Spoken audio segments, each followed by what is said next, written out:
Hi hello నేను అనసూయని. Yes, నేనొక భార్యని, నేనొక తల్లిని. నేనేం చేసినా అది నా ఫ్యామిలీ కోసమే చేస్తున్నా.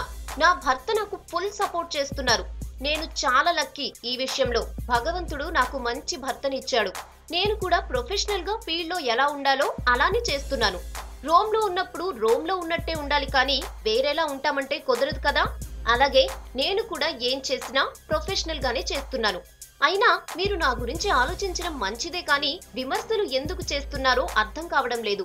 మీరు ఫ్రస్ట్రేషన్ లో ఉన్నట్లున్నారు. మీకు తల్లిదండ్రులు సరైన మేనర్స్ నేర్పినట్లు లేరు. ఎనీవే, నేను ఎవరి ఫీలింగ్స్ నైనా హర్ట్ చేసుంటే ఐఎమ్ సారీ. నా మంచి గురించి గాడ్ కి ప్రే చేయండి. Thanks and regards. ఈ సుదీర్ఘ ఉపన్యాసం లేఖతో అనసూయ ఫిల్మ్ అండ్ స్మాల్ ఇండస్ట్రీలో హాట్ టాపిక్ అయింది. తన ప్రవర్తన, వేషధారణపై వస్తున్న విపరీత కామెంట్స్ పై చాలా సీరియస్ గానే స్పందించింది. నాకు నా ఫ్యామిలీకి నచ్చినట్లు ఉంటా, లిమిట్స్ లో ఉండాలంటూ వార్నింగ్ ఇచ్చింది. నేను ఎలాంటి డ్రెస్ వేసుకుంటే మీకెందుకంటూ చాచి కొట్టినంతగా రివర్స్ అటాక్ చేసింది.